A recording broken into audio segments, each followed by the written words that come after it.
बिस्मिल्लाहिर्रहमानिर्रहीम। अच्छा भाई, ये हमारा टॉपिक है आज का diffraction grating. Diffraction grating basically एक डिवाइस का है। सिंपल हम क्या करते हैं कि ग्लास के या प्लास्टिक के ट्रांसपेरेंट पीस के ऊपर मैकेनिकली लाइंस या स्क्रैचेस उसके ऊपर हम रूल आउट कर लेते हैं, सो दैट जो स्क्रैचेस होते हैं उनके वहाँ से लाइट पास नहीं होती और उनके दरमियान जो ट्रांसपेरेंट रीजन होता है वहाँ से लाइट पास होती है। ठीक है, ये हमारे पास 2 to 3 सेंटीमीटर पीस होता है ग्लास का, और इसके ऊपर ये लाइंस बहुत क्लोजली रूल्ड आउट की जाती हैं। स्क्रैचेस मैकेनिकली ये होते हैं, ये देखें, ये फर्ज करेंगे हमने स्क्रैचेस के ऊपर रूल आउट किए हुए हैं, तो this is known as diffraction grating. अब लाइट इन जहाँ पे ये स्क्रैचेस हैं वहाँ से लाइट पास नहीं होगी, और जो बीच में दो स्क्रैचेस के दरमियान जो ट्रांसपेरेंट रीजन है वहाँ से लाइट पास होगी। अगर इसी को हम क्रॉस सेक्शनल व्यू देखें तो ये होगा, देखें ये स्क्रैचेस हैं और इनके दरमियान में ये स्मॉल ओपनिंग्स हैं, स्मॉल स्लिट्स हैं। ठीक है, इनके दरमियान में स्मॉल स्लिट्स, स्मॉल ओपनिंग्स हैं जिनमें से लाइट पास होगी। अब ये इतनी क्लोजली स्पेस्ड होती है, यानी हम तकरीबन 1 सेंटीमीटर में 2000 to 5000 लाइंस स्क्रैच की जाती हैं विद इन 1 सेंटीमीटर। तो ये जो स्क्रैचेस होते हैं उनके दरमियान में जो स्लिट्स होती हैं, जो ट्रांसपेरेंट रीजन होता है जहाँ से लाइट पास हो रही होती है, तो दो कंसेक्टिव स्लिट्स के दरमियान डिस्टेंस को हम कहते हैं ग्रेटिंग एलिमेंट। ठीक है, the distance between two consecutive slits on a diffraction grating, या आप ये कह सकते हैं separation between two slits, that is called grating element. उसको डी से हम डेजिग्नेट करते हैं, और वो फाइंड कैसे करते हैं आप 1 सेंटीमीटर डिवाइडेड बाय 1 सेंटीमीटर में कितनी लाइंस आपने रूल आउट की हुई है। सो 1 डिवाइडेड बाय n, मिसाल के तौर पे अगर 2000 लाइंस है इन 1 सेंटीमीटर, तो हमारा d हो जाएगा 1/2000 सेंटीमीटर।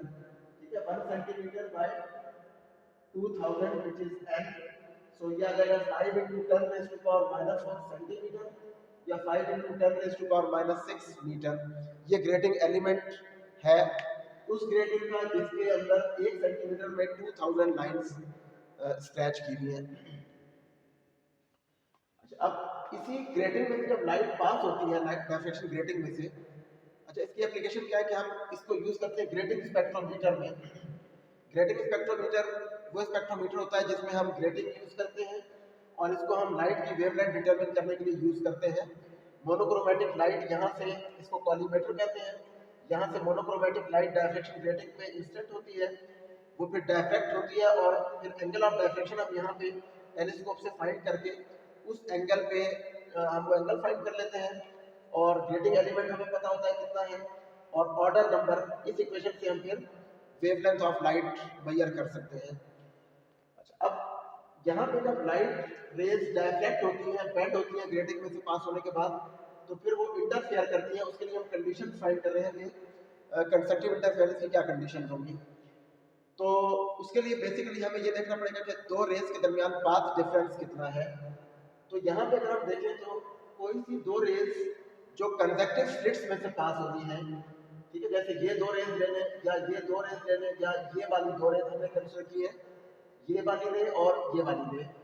तो देखें ये दो कंडक्टिव स्लिट्स में से पास होकर बेंड हो रही है, और अगर ये लाइट थीटा एंगल पे बेंड हो रही है, तो ये जो एंगल बनेगा यहाँ पे, this angle is also theta. और ये जो ट्रायंगल है हमारे पास ए बी सी, इस ट्रायंगल को कंसिडर करके हम ये पाथ डिफरेंस फाइंड कर सकते हैं। ये ट्रायंगल हमने कैसे बनाई है, हमने इस वाली रे से एक परपेंडिकुलर ड्रा किया है नेक्स्ट रे के ऊपर। AC is the perpendicular from the first ray on the second रे। ठीक है, ये जो हमने दो रेज कंसीडर की हैं, आप अगर यहाँ से इन दो को करेंगे तो यहाँ से परपेंडिकुलर यहाँ ड्रॉ कर लेंगे, इन दो को करेंगे तो यहाँ से परपेंडिकुलर यहाँ ड्रॉ कर लेंगे। कोई सी दो रेज को कंसीडर करने के लिए आप उस पिछली वाली रे से अगली वाली रे पे परपेंडिकुलर ड्रॉ करेंगे, यू विल सी के कोई सी दो कंसेक्टिव रेज के दरमियान जो पाथ डिफरेंस है दैट विल बी सेम। तो हमने ये वाली ट्रायंगल कंस्ट्रक्ट की है, इसमें हम देखते हैं कि पाथ डिफरेंस इन दो रेज के दरमियान हम कैसे कैलकुलेट करेंगे। तो यहाँ पे देखें,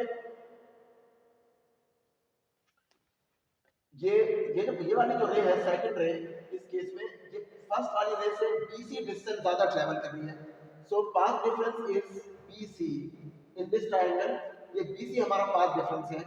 तो BC फाइंड कैसे करेंगे आप, ये वाली ट्रायंगल कंस्ट्रक्ट करें, ट्रायंगल ABC, और इस ट्रायंगल में साइन ऑफ थीटा अगर हम ले लें, थीटा ये है साइन थीटा पर परपेंडिकुलर ओवर हाइपोटेन्यूज, यानी BC ओवर AB। BC हमारा पाथ डिफरेंस है डेल्टा S, और AB हमारे पास ग्रेटिंग एलिमेंट है D, ठीक है। AB कितना है, D है ग्रेटिंग एलिमेंट। तो पाथ डिफरेंस का जाएगा delta is equal to D sin theta. Now if this path difference is an integral multiple of wavelength, यानी m लैम्डा के बराबर अगर ये पाथ डिफरेंस हो तो कंस्ट्रक्टिव इंटरफेरेंस होगा इन दोनों रेज के दरमियान, ठीक है। तो कंडीशन फॉर कंस्ट्रक्टिव इंटरफेरेंस क्या हो जाएगी कि D sin थीटा यानी path difference is equal to m lambda, where m starts from 0 1 2 3 and so on. इसमें 0 किया है क्योंकि ये कंस्ट्रक्टिव की कंडीशन है। जो हमने सिंगल स्लिट एक्सपेरिमेंट देखा था उसमें m की वैल्यू 0 नहीं आ रही थी और 1 से स्टार्ट हो रही थी, और वो इस तरह की कंडीशन वहां पे आ रही थी डिस्ट्रक्टिव इंटरफेरेंस के लिए। लेकिन ग्रेटिंग डायफ्रैक्शन ग्रेटिंग में या डबल स्लिट एक्सपेरिमेंट में, दोनों में इस तरह की कंडीशन कंस्ट्रक्टिव के लिए है और m 0 से स्टार्ट होता है वहां पे, और इसको हम ऑर्डर कहते हैं, order of the diffraction pattern, ठीक है। तो mth ऑर्डर डायफ्रैक्शन पैटर्न के लिए हमारे पास ये इक्वेशन आ जाएगी, ठीक है। 0 ऑर्डर अगर आप लें तो m 0 आ जाएगा, वो आपके पास यहाँ सेंटर में आएगा, यानी इस पॉइंट पे जहाँ पे 0 एंगल होगा, लाइट बेंड नहीं होगी। So in this case we can determine the wavelength of the light from this equation as d sin theta over m। तो यहाँ से हम वेवलेंथ भी मेजर कर सकते हैं। तो ये डायफ्रैक्शन ग्रेटिंग वेवलेंथ मेजर करने के लिए यूज होती है, और इससे हम लाइट को डायफ्रैक्ट करते हैं डायफ्रैक्शन ग्रेटिंग से। ये इस तरह की डायफ्रैक्शन ग्रेटिंग, हमारे पास सिंपल ग्लास या प्लास्टिक का एक पीस होता है जिसके ऊपर हम मैकेनिकली बहुत closely spaced lines rule out करते हैं।